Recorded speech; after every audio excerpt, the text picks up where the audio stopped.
विकास हक्काचे स्वप्नातले घर म्हणजे कोणत्या ना कोणत्या मार्गाने केवळ विकासाक बदलणे, बाकी विकास आणि हक्काचे घर म्हणजे बोलाचा भात आणि बोलाची कडी। गेल्या 35 वर्षात विकासाची हीच व्याख्या करून ठेवली आहे आपल्यातील काही तज्ञ लोकांनी। पण आता मुळीच नाही, आता विकासही होणार आणि आपल्या सर्वांना आपल्या स्वप्नातले घरही मिळणार। त्याचे पहिले छोटेसे पाऊल म्हणजे गेल्या 1.5 वर्षात विकासकाकडून बदलून घेण्यात आलेले लेआउट प्लॅन। तो तुम्हाला दाखवण्यापूर्वीच आम्ही निवडून येण्या अगोदर विकासक बदलायचा बोबाट करून त्याच दरम्यान लेआउट बदलण्यासाठी विकासकाला परवानगी देण्यात आली। हे सर्व समजण्यापलीकडेच आहे। असो, चला तर मग त्या परवानगी प्राप्त लेआउटची काही खास वैशिष्ट्ये बघू। हा लेआउट म्हणजे विकासकाला आपल्या इमारतीभोवती वेढा घालण्यासाठी दिलेले आमंत्रणच।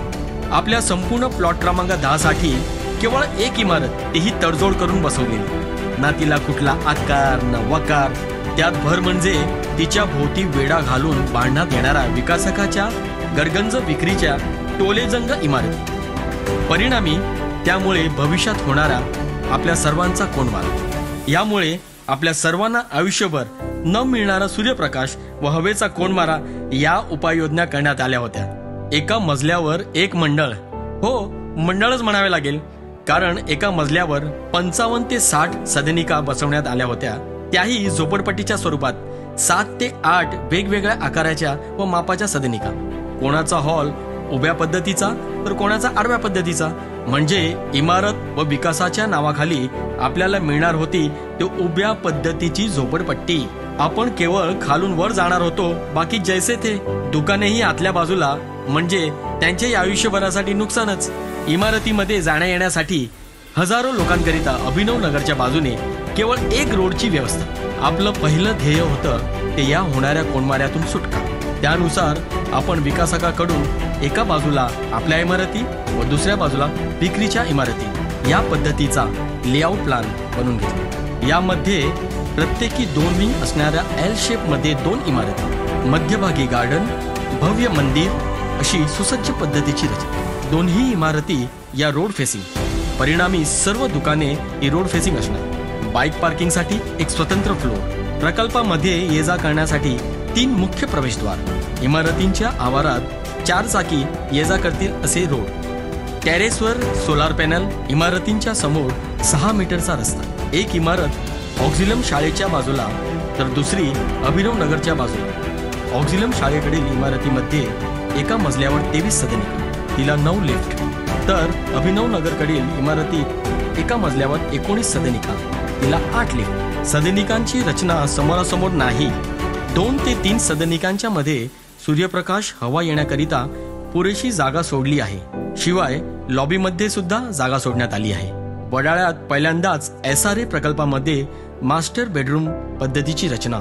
हॉल किचन बेडरूमला बाहेरील बाजूस खिडक्या, त्यामुळे सदनिकेमध्ये देखील व्हेंटिलेशन व प्रकाशाची कमतरता उद्भवणार नाही। किचनमध्ये शेगडी, वॉशिंग मशीन, फ्रीज, बेसिन करिता पुरेशी जागा, वॉशिंग मशीन व एसीचे पाणी सोडण्याकरिता वेगळी पाईपलाईन। भविष्यात पाईपलाईन दुरुस्ती करिता प्रत्येक मजल्यावर दरवाजे, वॉर्डरोब ठेवण्यासाठीच्या जागेची तंत्रशुद्ध पद्धतीची आखणी, जेणेकरून देण्यात आलेल्या मास्टर बेडरूम मध्ये त्याची अडचण निर्माण होणार नाही।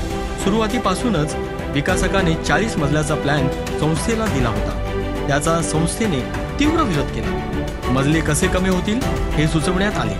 संस्थेकडून वास्तुविशारद नेमून सल्ला घेण्यात आला, तरीही विकासक प्लॅन बदलायला तयार नव्हता।